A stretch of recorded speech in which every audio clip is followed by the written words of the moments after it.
Scruffy Audio Network. Okay, we're going to talk about this Patreon thing that's flounder coming up. Without me. No, you don't. As Ben says, you're not a critical role. You're not a critical part of this. You don't have a role really. This place we're launching a Patreon. Would fall apart without me. With Patreon, it's at Scruffy Audio Network, or as Matt wrote, Scruffy Andro Network. No, I think it's Scruffy Audio Network. You're going to get early access to all our episodes. You'll get extra content like bonus episodes, behind-the-scenes content, merchandise. If we ever get any merchandise, you'll have access to that. Merch. Just kidding. We're going to have some. You do not use that term. I already told you that. You're not an artist. I am an artist. Monthly itineraries, and there's going to be a whole lot more. So listen for what. Why don't we cut that, because that really, really stunk. What is your problem? I just messed up, and I don't like to be freaking screw stuff up. I don't like to mess up on the air. I never mess up. I have never messed up ever. Anyway, screw up every podcast. Patreon. Why are you going to stop at this Scruffy time? Audio Network. Okay. Yeah. So hey, how was you tried to duplicate the risotto? How was the risotto? I didn't duplicate it. The risotto was awesome. The chef was. It was incredible. It was the most delicious risotto that I've ever had. I can't believe that Miriam even said that she had tasted better risotto in Italy. It's ridiculous. Your wife said it too, actually. You know what? She just said because she didn't want to offend Miriam. Not that she didn't want to offend me. Probably. But I went to Food City. Yeah. And that's the most redneck grocery store ever. Oh, wait a minute. Does our relation do work for Food City? If so, I might be in trouble saying that. But anyway, they didn't know what prosciutto was. The guy behind the counter had no idea, so I ended up getting Italian sausage to put in. Nice. Yeah. Everybody loves a good Italian sausage. Yeah. Hey, welcome to Why Would You Go There, podcast about travel. I am your co-host. And I didn't say host this time. Yeah, good job. Because I always say, I say, I'm your host, and I expect you to fight back and say, no, I'm your host. Yeah. But you don't. You're so submissive. You just say, That's me. I'm your co-host. That's me. So anyway. Anyway, I'm your host, Lee. You are. Yeah, you are. Thanks for joining us today. And we are talking about somewhere that we've recently got back from that we are pumped about. Florence, Italy. Wait, what are you doing? I slowed down. I slowed down to give you the opportunity. What are we going to talk about today? Florence! Yes. Yay! All right, great job. Great job. And thank you for the sound effects, Ben. And now you can leave and I can take control. Thanks. Oh, yeah, gosh. Yes, Yeah, that's this so is awesome. doomed. Yeah, This is doomed. We're talking about Florence. Yeah. A city that we both have recently visited. Not your first time, my first time. Yeah. So let's talk a little bit about it. First, let's talk about the history. What do you know about Florence? It's old. Great job. It's historic. And? That's about it. But no, really, it's I know that it's a lot of people do the Florence, Venice, and Rome, and you can get from Rome to Florence in about 3 hours by car, or you can take a train. It's pretty accessible, probably less than 2 hours by train. But it is very historic. I love the architecture. I love just the different colors, just the different buildings. Anyway. Yeah, me too. So it is the cradle of the Renaissance. That's where the Renaissance actually got started. I looked up because I wasn't sure about when the city was established. Surprisingly, it was established by Julius Caesar in 59 BC. Wow. So it's right along a river, and he was like, hey, we need some spot along this river where we can... Why'd you say cradle? Is a better word birthplace? That is what their... birthplace of the Renaissance? like Charlotte is the Queen City and Tennessee's the Volunteer State. That's actually their motto. If you go to their website, the Florence website, it says it's the cradle of the Renaissance and has it in quotes. People that can't see, I'm doing air quotes right now. It actually has real quotes. So it's the cradle of the Renaissance. That's what they call themselves. It's where it's the home of all these big famous families. The Medici family, who I know you know nothing about because you're a savage. Savage. They were big art patrons. They also had Two of the Medicis were popes. One of them gave birth to Louis the 13th. That was a female Medici. She married into the French royalty. But Michelangelo lived there. Da Vinci lived there. Botticelli, Machiavelli. Those are all people from Florence. Naming up. You're just naming pastas at this point. You're not even naming real people. Tagliatelle, Parpadelli. Parpadelli the 13th. Gave birth to Tagliatelle II, who was actually the Pope. Pope Bolognese. Oh, man. No, but I was excited about it, first of all, because I knew that Michelangelo was there, Da Vinci had spent time there, Botticelli. And Is Michelangelo related to Michelangelo? Yes, I'm using the Italian pronunciation. Okay. Yeah, good. Michelangelo. Come on, man. I just asked if they were related. Yeah. Same person. Dirtbag. Wow. So you can tell. You started off all nice today by letting me be the host and you the co-host. And now I never said I was the co-host, jerk. Now you just I am the host. 12 times. Never said I was the co-host. It actually did. Rewind it back. Can we rewind? Is this a tape? Can we rewind it? Anyway, rewind the recording. So why don't we talk about ways to get around? I'm joking. Yeah. We're not going to talk about ways to get around because if you are in Florence, you're going to be walking a lot. Yeah. We did take, very briefly, we did take a train. We stayed on a little bit of the outskirts, from the main area. And we took a train that wasn't there last year when we went. The train still was running. You just happened to get to this train stop when there was no train there. And you say, hey, there's no train. Y'all just walked. No, it was still being built.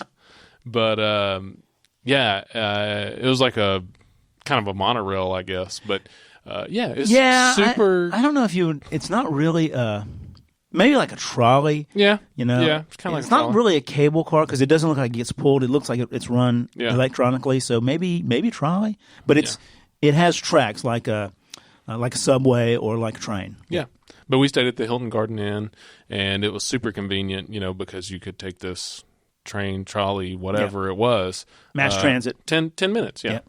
So, into the city, into the heart of it. So, yeah. And coming up, we're going to talk about mass transit in cities. And I need to tell you that I found this just little blurb today about mass transit in multiple cities, and some of them are really rated terrible. It's got the terrible rated ones and the great rated ones. I can't wait to hear about that. Yeah, we'll save that for later, even though I mentioned it now, because I know you'd love to talk about We do things. love to talk about different things. When we're talking about one thing, we like to talk about something else.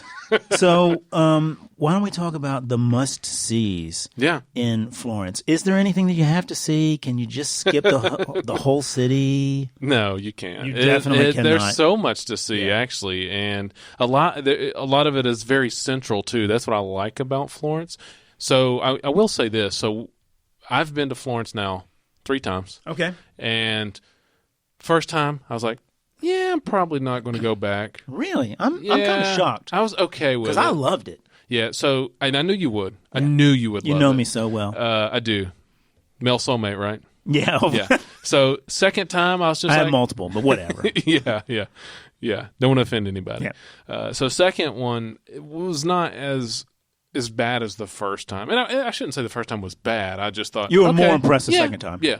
And then this past time, maybe it was the company. It was I'm great sure it this was. past time. Yeah. Yeah. But the thing that I Everything's love, better with 4. Yeah. If you can get 2 couples together for anything in the world, it's always better. Yeah. Oh my gosh. So what I like is the big main square area. They have several squares there, and we'll probably talk about a couple of those. But the biggest one, right when you walk in, Piazza del Duomo. Yes, and the church and the Duomo just kind of hit you right in the face, like right when you walk in. It's just you're just in awe. Now I want to talk about something here because Georgette, my wife, was talking about the fact that she was going to go visit Duomo in Florence, and somebody corrected her and said that's in Milan. Yeah, and they actually have one in Rome. Duomo is just the name for a domed church. Yes. So there's one in every single city in Italy. So, but the one that you associate with when somebody says Duomo, you'd think Florence. That's the big, old, domed church. True. So we need to clarify that. So if people hear that, it's somewhere else, I hope whoever told her that is listening to this podcast so they feel like I'm correcting them. Yeah. We know that there's a Duomo in Milan. Yeah. That's not this one. Yeah. Yeah. Yeah. So, yeah, but I like the colors there. They just kind of pop out. They're not vibrant or anything, but it's like the church and it's there's some like contrast. checkered. Yeah, I mean, it's kind of interesting. It's almost like there's parts that are kind of like a green and white candy cane kind of because it just goes to different colors and maybe a little bit of maroon here and there, and I think there's some black. I kind of like that orangish maroon color against the white background. Yeah. There's a lot of that. Yeah. It was really, really beautiful. Yeah. So, again. They have gone to a lot of intricate detail hundreds of years ago to get this right. Yeah. But as soon as you walk up, you better be prepared. I mean, there's tons of people there too. Yep. I mean, you're not going to not see people there, but it can be a little overwhelming. I guess maybe the first time that you're there, but man, it's a sight for. So we got eyes. there in the afternoon, and I would suggest this. We purchased from TripAdvisor some tickets to actually skip the line to climb the bell tower. Yeah, or to climb the dome. Was it what kind of pass was it? Tickets was it? It was $20, and it was a 48-hour pass. Okay. And your 48 hours started at the time that you were allotted to climb the dome. So you had to climb the dome first, and then after that they didn't really stamp anything. They just looked at your ticket and you ran it through a scanner. And then from there on, you had 48 hours to do all these other Whatever attractions. Else you wanted. Yeah. So that evening, we got to see the views of Florence in the late afternoon. Our time was 4:30, so it takes a while. There are hundreds of steps to get to the top of that dome. And we didn't even talk about you need to talk about the inside of the dome, because my wife was freaking out walking around the inside of the dome. They have this big plexiglass thing where you can't fall over. But tell folks about the painting of the ceiling there. Oh, yeah, the painting of the ceiling. I thought you were talking about like the steps. You can talk about those too. Yeah, so it's like the Sistine Chapel. It's like a lot of places in Italy or Europe, but specifically in Italy, where everything is just so intricate and so ornate that they have these paintings and different things on the ceiling, and it's just cool because you're kind of when you walk around these places or when you do these Duomos, you get up and they have like an entrance way at the top where you're kind of walking around the middle of the church. Yeah. But you're kind of doing the perimeter at of the top dome level. Yeah. So you can see everything so much closer, and then you kind of get a different view, a different aspect of the church itself, because you're kind of looking down on everything at that point. But yeah, it was just beautiful. And every one of these churches, I mean, we're talking about this one in particular, but we visited several, and I've visited several in Rome and now Sicily also, and all over Italy. Every one of them is just, they really should be proud of them. They've had 2,000 years to work on them, and they've done a pretty good job. They're all beautiful, and this one in particular is really beautiful.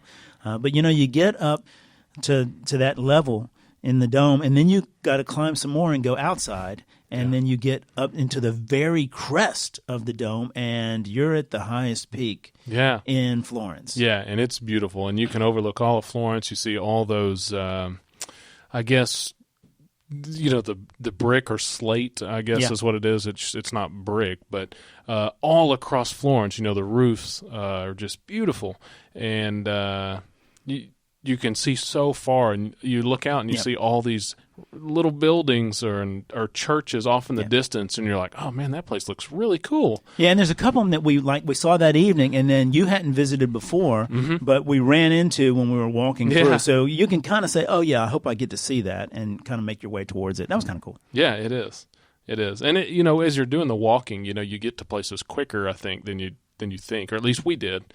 Of course, maybe you didn't, since we were walking a lot each day. Yeah. But we were walking a ton. But it seemed like, oh, that's so far off in the distance, and then you're out walking, and you're like, oh, we're already there. Interesting. Okay, that's cool. I agree with that. But so we did the dome one day, and then the next morning we came back, and we did the bell tower. Yeah. So we were not... Giotto's, is that what it's called? I don't know. I didn't write that down. It's called Okay, so but it's right. It's kind of on the other side of the church. It's right beside the dome. And the one thing about these skip the line tickets, you're going to want those because that next morning the line was crazy, and it was still crazy even though we had this kind of skip the line thing. Just they're like, oh yeah, all these other people are skipping the line too, so you're in line with all these other people. But it really moves pretty fast. And one thing that Georgette noted when we were there is that they're a little different. You would never have. Of course, these things are 1,500 years old, or probably not. Probably 500 or 600 or 700 years old. Okay. But you never have that in the United States because, maybe we'll talk about it later, but we saw multiple people fall on this trip. We saw somebody fall, some old lady fall in the bell tower. We did. They would get... She would own the bell tower in the United States. That's the attorneys so have ruined this world. Thank politics. And and they, there's no railings, there's no anything. I mean, that bell tower is so tight that there were times where we would have to just stop and squeeze up against one side of the stairs so that other people could get down the stairs. Yeah, the good news about the bell tower, kind of, is that there are different levels. Like you can stop on a level, and then it opens up into an area where you can sit for a minute. Yeah, and plenty of space to sit or to walk around, and then you get into another one, then you go up to another level. But yeah, if you're passing people, it's difficult, and they're so narrow, and of course they're going in a circle, so if you're the person on the inside, it gets so narrow where your feet go because the steps get smaller and smaller because it's going in a circle. Yeah, exactly.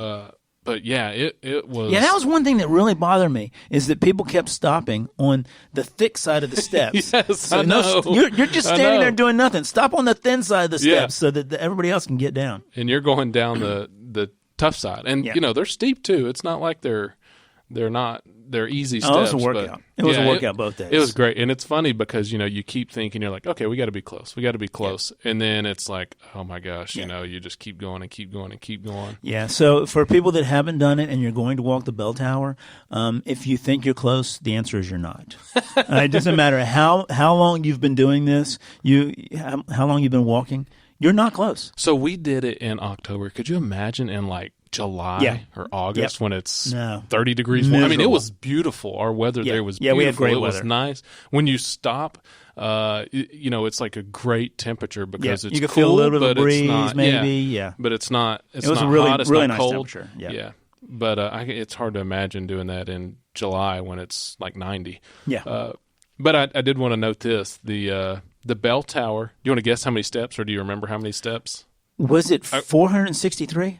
That's the dome. Yes, okay. Good job. Okay. Yeah, and the bell tower is 414. So you're going to get your steps in. Yeah, if you do those things, and you definitely need to do it. Those are must dos. Yeah, we had one day where we had like 25,000 steps not between us, just each of us had it. Yeah. And then we had days where some of us just stopped. And you let us know about it too. Oh yeah. There were times where I was like, I'm not going down that road. I've walked enough. Yeah. Let's sit here and drink a glass of wine. Love it. There'll be another podcast coming out where we'll talk about my refusal to move at one point. That'll be coming up soon. So you got anything else you want to talk about the dome, or you want to move on? No, with that pass that you mentioned, so also there's many different passes that you can buy, but there's really only one that's specifically from, I guess, the city of Florence, right? That one, I said TripAdvisor and I was wrong. That one was from the city of Florence. You're right. Yep. Yeah. But there's many different places that you can buy these from. Same thing for like the Vatican and, other places. All these have different... The TripAdvisor pass was from the thing that we're going to talk about coming up, and I'm ready to talk about that whenever you are. Okay. So, but the other thing, we didn't do the baptistry, right? No, we didn't. We should have, but we didn't. But so that's part of your ticket as well. Anything else for that? I mean, I guess I'm good there too. No, we did the crypts, which you can not much. Yeah, you don't. If you're on a limited time like we are, if we hadn't done the crypt, knowing now what I should have known, wish I'd known then, we would have done baptistry instead of the crypt. Yeah, because the crypt was really not much. It was minimal. You didn't see much, and there's tons of other crypts, Yeah. in Italy that are awesome. Yeah, there wasn't much there. Yeah. Basically, it was dirt. Yeah. So that's all I've got. So what did you want to talk about? So I think that's the number one thing that you have to see. But the number one thing that I was excited about seeing was the statue of David at the Accademia di Galleria. Yeah. Yeah, man, I sounded just like I was Italian when I said You that. didn't I? did. Yeah. So we got that skip the line ticket on TripAdvisor. And again, that was a huge time saver because we got in front of maybe 100 people Yeah. to just go right in. So the David does not disappoint. So one of the things that we've talked about in the past is how So what is David after, by the way? I just interrupted you. What but is David Yeah, what after? is it made after? what is it made after? What Yeah, do you mean? like why is it made? Who made it? Oh, okay. So Michelangelo made it.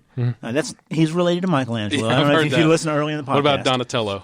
They're not related. Oh, dang it. But he made it. So there was this big giant, and it is huge. It's Yeah. probably, I don't remember, but it's probably 15 feet tall. Okay, that seems bigger, but yes, it You could think be. it's less than it that? could be. It very well could be. Okay. It is massive, regardless. It's way bigger than, it's probably 1.5 times a normal human, maybe bigger than that. Maybe 1 3/4 normal Yeah, human size. I was probably thinking about 12 feet. But it could be 15. I have no Maybe idea. it is 12 feet on top It's of the hard platform. because it's on a platform. Yeah. So anyway, it's massive. Yeah. But there was this big piece of marble, and the Pope kept trying to get somebody to carve it into something, and they didn't know what. But everybody looked at this big piece of marble and said, no, we're not going to carve it. Da Vinci said, no, I refuse to carve it. It was just too much work. And then they said, let's get this upstart, Michelangelo. And this was his first major work. They said, this guy will do it. He wants to do it. He just is trying to be an artist. Yeah. So they commissioned him to do it, and he came up with this magnificent, beautiful statue, maybe the best thing he ever did, and it was his first work. So anyway, it's incredible. It is really incredible to see because it's in the round, and you can walk all the way around it. And what I wanted to say, it's kind of exciting, is that it's just when you walk into this Galleria and you turn around the corner, and it's just right there in front of you. And, of course, like with the Mona Lisa, there's people all around it. But you can get really close to it because it's in the round, so people will kind of move around it. And it's just huge. I mean, his hands are like the size of my chest. Yeah. I mean, it's really, really big. And just it does not disappoint at all. And it's a statue of David, and he's got the sling over his back, and he's getting ready to, kill Goliath. And that's what the statue's about. Yeah. But unlike the Mona Lisa, so if you go see the Mona Lisa, the Louvre is this huge, magnificent museum, and the Mona Lisa is this tiny little stamp of a piece of art. I mean, it's like on an 11 by 8 sheet, basically. I mean, really, how big is it? It's bigger than that, Not but it's much. not big. It's tiny. not big. So then you get in there and you're like, okay. The exact opposite here. They have the David, which is this huge, magnificent statue, and around it they built this museum that's like, okay. So there's almost nothing else in there. There's a little bit. There's different they had this sculptures and there's stuff. some sculptures. They had all of the sculptures that were the plaster cast before they made them into bronze for a lot of artists. So it's like, okay, that's not actually the statue. That's the cast that he used to model the statue after. So they got a lot of that, and they have this little music room. But really, that David is the main thing, and the museum is really pretty tiny.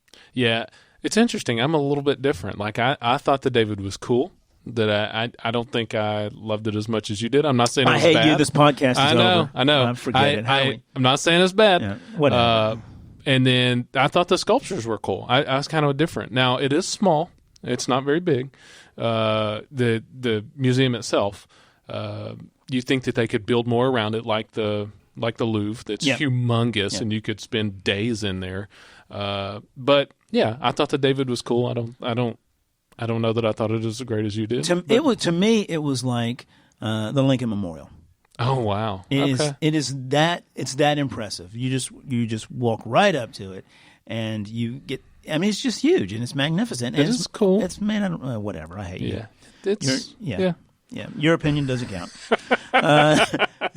But since you're not impressed with David, let's move on to another must see. So those are two must-sees that I think you have to spend. Listen, it cost us like $15 to skip the line at that place, and it was. Oh, you know what's great is it. we got an address to go to for the skip to the line thing, right? And we showed up there, and there's nothing. It's not like an entrance to anywhere. It's just these guys standing out there, like right outside the museum, and they're like, "Hey, are you looking for this address or this address?" And we just think that they're just trying to sell I thought us they're something. trying to sell me something. Yeah. And we're like, "Just leave us alone. Just leave us alone," basically, because you're used to that when you travel places. Yep. And turns out, they were actually our they had my name on a list, and they were like, "Here's your tickets." They were our first. Then they did try to sell us. They did. I am so glad we didn't get a tour of that place because, I mean, we spent maybe an hour in there because you can see everything in there for an hour. But if we had had a tour, that guy would have been talking about stuff, and it would have taken forever. Yeah, I was not all about that. Yeah. So where else? What's another must see? So I mentioned, or I was going to mention, the Piazza della Signora. Yeah, that's on my list too. Okay. So it's another really nice square just off of the main, the square that we just talked about with the Duomo. But it's pretty cool because that's like a big part of the political. Yep. Exactly. That's the political center. Yep. Yeah.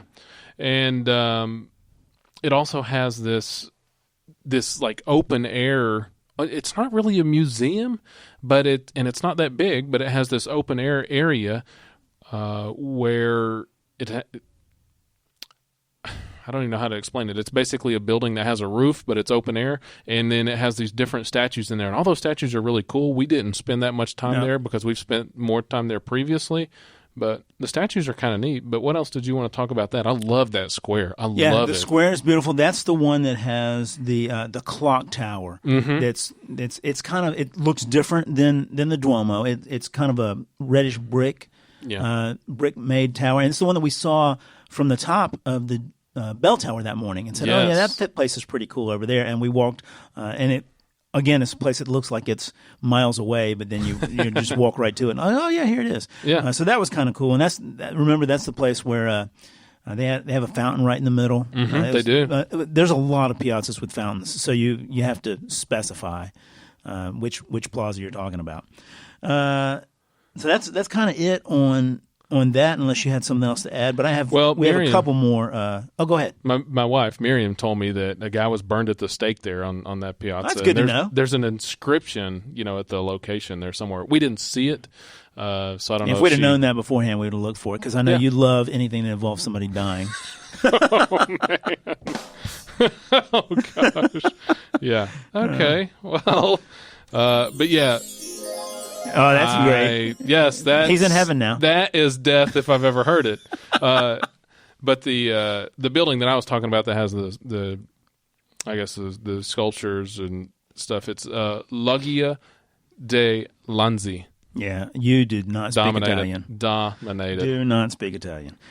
Okay, so what else? I think we got a couple more must-sees. Okay. What do you have? I'm going to say Ponte Vecchio, which is that huge bridge, the one that you see in all of the pictures of Florence, the bridge that's a covered bridge.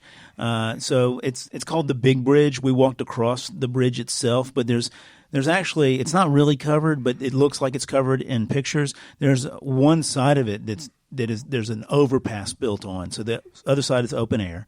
But that overpass was built by Cosimo Medici. So that's one of the, remember I talked about the Medicis earlier? Yeah. They built it. He built that because he wanted to be able to walk across the bridge without being accosted by people. He didn't want people dealing with him. He has his gardens are on the other side, and his house is on, and his business is in the bank. He ran a bank. The bank is actually in Florence proper. So I want to be able to walk across this without anybody bothering me, and I'm rich enough that I can just build an overpass that only my family can use. Boy, that guy's high and mighty. Yeah, he really. There's a lot of people like that. If they had enough money, they'd do that. But yeah, so I would do it. Yeah, nobody bothered them. But it's kind of a cool thing. We walked across that bridge, and we'll post some pictures of us. We have some selfies on the bridge, and then we walked across it, and you kind of get into older. Kind of, I guess it's not older, but less less popular. Yeah, Florence. less popular, less touristy. Yeah. And so I like that bridge because it's a neat bridge to take a picture of. But as we headed across that, we were kind of looking for somewhere to eat, and we came along across the Bubbly Gardens. Yeah. Which apparently, I came back and looked it up because I wanted to see how big it was. It says it's 11 acres. I'm pretty sure it meant 11 miles. Yeah, because we walked 11 miles around it, didn't we? Because we were trying to walk past it Yeah. to find somewhere to eat, kind of tucked back somewhere. We wanted to get away from the tourist stuff. And we walked literally all the way around those gardens. Oh, man, it was forever. We were was- miserable, and we were all hangry. Yeah. If some of us don't eat, we get not happy. And that was really happening. And then somebody had to have a panini. So I'm like, get up on the panini. Oh, man. Yeah. Georgia wanted a panini. That didn't happen. It's amazing nobody died then. Because there were some hangry people, and there was nothing in sight. Like, no places around. Like, we just kept walking. After we passed 20 of them, there was nothing in sight. And none of those worked. Yeah, but exactly. we kept going. But what was awesome is that we did stumble upon that little restaurant that's at, I guess, somebody's house. Yeah. And it had some really cool views. Yeah, that restaurant, I brought the card. It's actually called the La Teresa del Principe. Okay. Yeah, I am Italian. Yeah, you definitely are. That was and it's on Machiavelli Via. Yeah, so we're tying it all together here. But so I don't know how it stays in business, because how else are you going to find that place? Yeah, no, you have to stumble upon it. There was one little hotel, kind of basically a Days Inn of Italy in the area, and maybe that kept them in business. I don't know, but it's funny. The lady was like, "Oh, how did you guys get here?" And we're like, "We walked." And she was like, "Oh, you walked!" And kind of so surprised, like, "What is wrong with you all?" Yeah, and we're like, "Yeah, we don't really know." Yeah, we got lost and basically kept walking, figuring that at some point, if we keep turning left, we'll get back into downtown Florence. But the cool thing there was that she gave us insight into what is my fifth must-see, or your fifth must-see on this list, which is there's a cemetery called Portasante that surrounds a church, and I don't know the church name. You have that. Oh, the San Miniato al Monte. Yeah. So that is the best view of Florence ever. And there's a viewpoint that people always talk about going to that we went to afterwards, and we're like, oh, yeah, that's okay. That's the Piazza del Michelangelo. Yeah. Yeah, so I'm glad you brought that up, because I wanted to mention that, because it's one of our must-sees, but it's probably one that many people don't see because there was nobody there. Yeah, they don't know how to get there, because we didn't know how to get there. We just accidentally got there, and it was hands down the best views. I mean, it was. I love the Duomo. I love the bell tower, but I think it actually offered some better views. I think it was better too, because you got to see the whole city. You got to see the bell tower, the dome. You got to see everything. So I think everybody should write that down and go there. I think that should be, other than seeing the Duomo and that square. I think that should almost be like you the can second go must right see. past that Michelangelo site and go, and maybe it's another mile-ish. It may not even be that, but mile. it's just walk that same road, and then you'll see these giant steps on the hill. Now, don't come to the first set of steps that you come to that are nothing, because we walked all the way around this kind of walled cemetery. But in the very front, there's these giant steps that'll lead you right up to the church. And we found out after we got back, Georgette was looking it up, that Carlo Collodi is buried there. And you know who that is? Nope. It's the guy that wrote Pinocchio. Oh, interesting. So I wish we'd have known that before, because Yeah. we have a little Pinocchio we bought and brought back with us. Yeah, that's we would have cool. visited his grave, but there's a ton of really beautiful kind of mausoleums there. It was crazy. Huge. Yeah. I mean, there's some that are just almost like as big as a house. Yeah. I mean, crazy big. Yeah. And then the church itself is actually worth seeing. Yeah. I mean, it's very nice inside also. But I remember we walked around the corner, Miriam and I did, and you were just sitting there just gazing off in the distance, Yeah, I just sat there admiring I bet I sat there for 15 minutes, Yeah. just looking at Yeah. Florence. It was really, that was the best sight ever. And it was, part of it is because you could see all of Florence, and then the other part is because it was so relaxing, and unlike the top of the dome or the top of the bell tower, there's not a bunch of people bustling around because they want to see it too. Yeah, you could just see as much as you wanted and sit there as long as you wanted. I will definitely be going back there if I go back. And again, I think that's one of the best. There's probably many people that have been there, but it's probably one of the best undiscovered places that people might not necessarily know about. I think they all get to that other little piazza and they just stop. Yeah. And, when the millions of people that listen to our podcast hear this, it's going to get overrun. So sorry for running it for everybody. So if you're one of our friends, call us and we'll tell you the real name. We're not going to repeat it. And this is not on tape, so nobody could ever back it up and listen to it. That's so true. Anyway.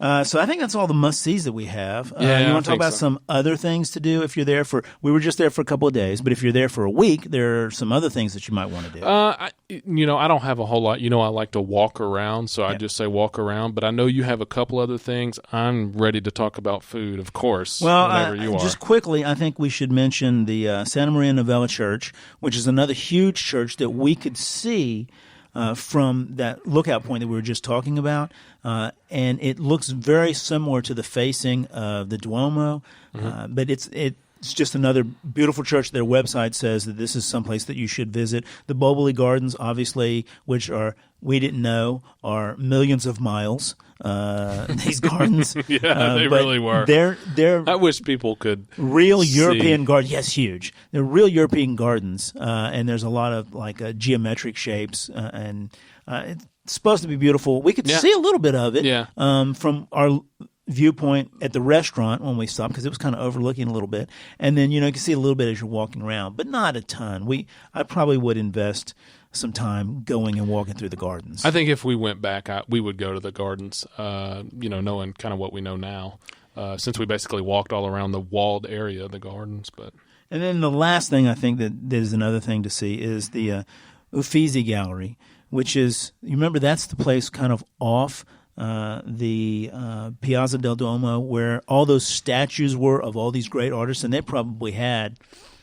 Gosh, there probably were 25 or 30 statues outside, and a lot of their artwork is inside there. We didn't have the time to go through another museum, and that's just some place that you can. Of course, it's cool outside. I'll post some pictures of some statues if any of you care, in the outside of the gallery. But all of these people have a lot of art inside there, so you could get inside and see that. And that's something I think if I had.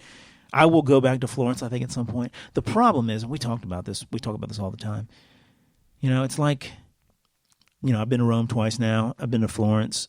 I would really like to go back, but there's so many other places in the world that I'd like to see that I probably will package this. Maybe I'll go there for a couple of days, and I won't walk the dome and the bell tower. Yeah. Again, this time I'll go there, but I'm not going to just go there for a week. I'm only going to go there for a couple of days because I've already seen it. Yeah.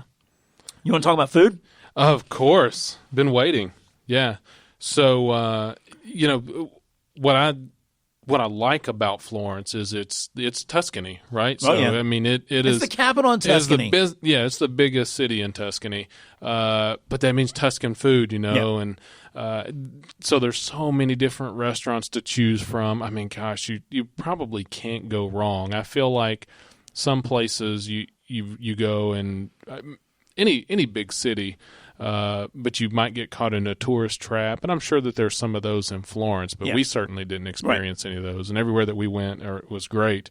But I know you're probably going to We experienced a couple of restaurants that were tourist traps that Miriam picked. Oh, man.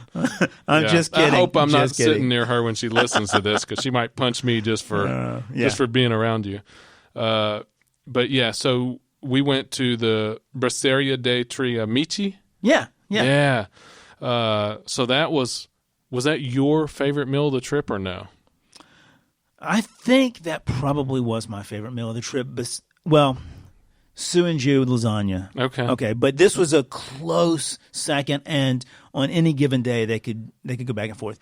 First of all, this was wonderful because not only did we have wine, but we also had Jack Daniels. It's hard to find there, but we found some Jack Daniels, and we had that. So that was part of it. But the food was just pretty incredible. So Sorry about that. I don't know what that means. Yeah. So the second, that's probably my second favorite meal on our entire trip, tied with Sue and Jew. My other place was the Casa Frasi place. Now, what's the Casa in Frasi? Montepulciano, our first. Oh, yeah, that was great, too. Gosh, not our first, but our second Listen, day there. There were not really. Yeah, Again, true. other than the one pizza that we had was just okay. I got pasta at one place was that in Siena? Yes, it was. Yeah, okay, so I got the pasta and the pizza there, and that pasta was terrible, and the sauce wasn't great. And it was obviously a tourist trap. Rigatoni. Yeah, it was obviously a tourist trap. I think it was penne. Oh, was I think it? it's penne. Okay. Yeah. Oh, yeah, you're right. Yeah. So, other than that, though, every other meal, and then we ate at McDonald's once, but whatever.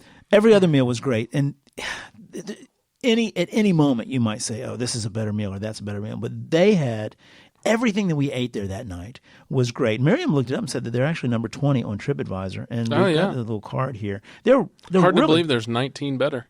Yeah, it is hard to believe. They're really close to the Duomo too. I mean, yes. right off the corner, which you would think would be a tourist trap place, and it wasn't. It wasn't even, it was on the backside down one of those alleys. Yeah, it was.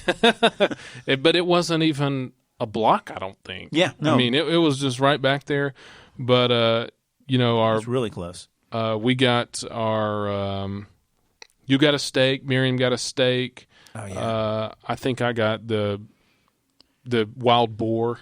Yeah. So that was great. Which is great. And I think we got lasagna. I think I probably got lasagna. I probably got two appetizers or You two usually entrees do. like I knew You I do. did. But it was great. And the food was great. The atmosphere was great. Miriam loved that they served the meals in a Parmesan my wife did bowl. too. That's what Georgia said. If you don't learn anything else, just learn how to make this Parmesan bowl. I'm like, it's Parmesan cheese melted. Calm down. Yeah, but it was good. Yeah, it was. But yeah, they that was the highlight for them for sure. Yeah. And remember, I don't know if you remember, but we gave our waiter Alfonso our did. card. Well, yeah. So Alfonso, I hope you're listening. I know you threw that away as soon as we walked out, but he probably gave. probably Alfonso framed was it. my age, so I'm sure he gave it to the guy that was 25. Said, I don't know what this That's is. true. It's in What's a English. I don't podcast?" speak English. Here you go. What's a podcast? Yeah. Yeah. And then I wanted to talk about Miriam's favorite restaurant. Yeah, talk about that. D Panetta. So it was not D is her- the grade. The restaurant's just Panetta, but they got a grade of D. Yeah. So I still like my meal, but we'd eaten there twice before. Last time we went, but I know not everybody was happy with their meal. We did have some like zucchini flowers or something that was awesome. really great. Yep. But I think everybody else was just okay with it. And it was good. But it was I liked it. And again, my meal was good, but they redeemed themselves with the dessert. dessert. Yeah. Yes. So that might be the best tiramisu I have ever had. Yeah. It's really good. And so what we had was just the inside of the tiramisu, not like the layers of the what's that? cake. What's that? Just that cream or what's that? I can't remember. I can't either. But it's so good. Yep. It's kind of like a coffee flavored whipped topping. Yeah. Of some kind. Yeah. Some Yeah. kind of whipped cream or something. But whipped cream. Yeah, whipped cream. But the tiramisu was maybe the best I've ever had. It was delicious. Yeah. So that redeemed it. And like I said, the meal wasn't bad. Yeah. But we had so many good meals. Yeah. That And Miriam built it up a ton. that is true too. So she should have said, "This restaurant's okay," and then we would say, "No, it's great." No, but seriously, it's hard to find a bad restaurant there. And like I'm joking about the tourist trap meal in Siena, that pizza was fine. There was nothing wrong with it. Yeah. It's just, and if I got it here, I would be like, "Oh, that's pretty good." Yeah. But we had so much good pizza, so much good pasta. Every pasta we had was homemade except for that pasta, that penne that I had that day. So of course now I'm thinking, "Oh God, it's not homemade." Yeah. Yeah, it's crazy how much of a difference it makes whenever it's homemade. Yep. But then the other thing that I wanted to talk about, and you may have other stuff too, but the Piazza della Signora that we talked about already, we got gelato there. Oh yeah. And so we actually got it two places there, and Miriam found a place that had like her favorite gelato that she's ever had. So stumbling around there, just look for some gelato. There's so many places around there that I don't remember which one it was. But then you found a place too where gelato was started. This is the first independent gelato shop. So gelato had been around for a couple hundred years or whatever, but this is the first person that ever had a restaurant or a shop dedicated to only gelato. And it's I think we saw it on a Netflix show. I think it's called I'll Have What Phil's Having was the name of the show. Okay. But we went in there, and we were going through the line and getting the gelato and everything, and we said something to the lady behind the counter and said, "Hey, we saw you on Netflix." And she said, "Phil?" And we said, "Yes." And so she laughed, and it was all wonderful. Yeah, Vivoli is what it was Vivoli. called. Yeah. Yep. So, but again, all our meals were great. Enjoyed it, loved it, always love it. Yeah, so you turned me on to something that on this trip that I had never been turned on to. Yeah, always. Something that I never thought that I would do. So I had gelato, I think maybe one time in Rome last time I was there. We had gelato every day. Yeah. Sometimes multiple times a day, which you said you were going to do. Yeah. And I wasn't lying. I think I only skipped gelato one time, which is certainly not very good for me, but it was very good. Oddly enough, the one day I didn't get it was the very last day because I ate 2 entrees, and I was so stuffed I just couldn't bring myself to do it. I think I got gelato that day. You did. Everybody but me. Yeah. Yeah. So that was interesting. But, all right. So you want to give me your final thoughts, or you have something else to talk about? So, no, I don't think I have anything else. My in summary is that I'm glad I went back to Florence because, again, I the first time I thought, I'll never go back here again. Second time I thought, okay, this is better this time. I love the Tuscany part. It's my favorite part of the world, like we talked about on the previous podcast. And even though Florence is technically Tuscany, I still don't necessarily completely associate it. It's the capital, but you've really gotten out of the hill towns and everything. And that's what I love is the hill towns, just kind of wandering through these little towns and, where there's not many people in some of them and you don't know what you're going to come across.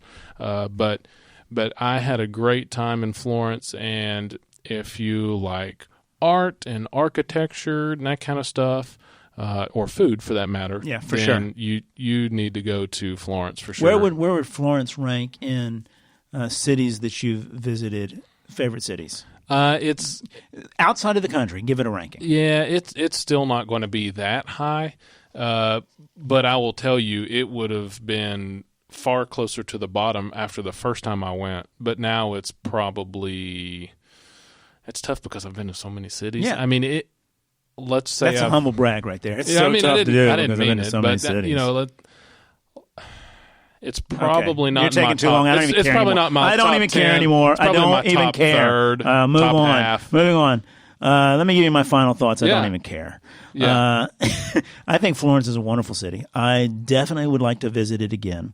If I had to rank it, I would rank it. Too long. Forget it. Right now, because it's so fresh in my mind, I'm going to say third of cities outside of this country that I've visited. Rome is still number 1. London is number 2. And then I would rank Florence number 3. Yeah, it was really great. It's not even going to be in my top 5 in Italy, honestly. Yeah. In Italy? Yeah. Are you counting Siena as a town? No, or as a city? But I am counting stuff like that. I mean, I would say I like Venice, Rome, and Cinque Terre for sure better than those places. And then some of those hill towns, like Montepulciano. Whatever. Whatever. Anyway. I think, I'm not hating on Florence. I still like it. I still, it's changed a ton. And, it hasn't changed a ton. You've changed a ton. I've seen it different, and I like You've it grown significantly better. Florence welcomes you, your new adult, mature self. Yes. Florence didn't like you when you were just a wee lad. Nice. Hey, this is my time to shine. Yeah, sorry. So stop talking. Apologize. Yeah, exactly. Anyway, so I think again, final thoughts. Go to Florence. I think you're going to love it. I think Lee's already told you you're going to love it. Eat some gelato. Whatever you do, eat some pasta. Yes. Do not let a day go by without eating some pasta there. And climb the dome, climb the bell tower. Go up to this Porta Sante Cemetery and take a picture of the view there. Anyway, I guess those are our final thoughts. I'm gonna let you end with our wonderful motto that you love so much. I don't know what I hate more, our motto, or the fact that you always have to say it. Well, or the fact that you always start the show and you say, "Hey, welcome to Why Would You Go There?" That's It's what people terrible. love about this. Listen, people love me and love everything about me, and especially anything that I can say to get somebody's attention, they're going to love. Man. Give the damn motto and let's get out of here. It's better to go someplace that you hate than to not go anywhere at all. So do some traveling. Yeah. Get out. Go someplace. Let us know Go to about Florence. it. Yeah. Oh, yeah. Let us know about it. Oh, follow us at Twitter at Why Would You Go, Facebook and Instagram at Why Would You Go There. Yeah, perfect. Yeah. Nobody's listening at this point, but No. Yeah. Well, by at this point, do you mean 48 minutes ago? Oh, Because man. nobody's been listening for 48 minutes. As soon as I said, "Hey, welcome to Why Would You Go There?" they went to the next podcast. They flipped over to politics and started listening to those guys. Literally headlines or something. No, they didn't. Anyway.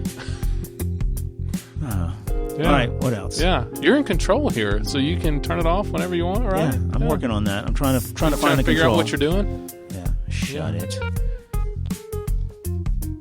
None of that works now. Oh, I dang turned it. it all I tried off. to press those buttons. Stupid buttons. Yeah, you're an idiot. I hate you so much. All right, what else are we talking about? Is that it? I think that's it. Yeah. Okay. Yeah. Shut it.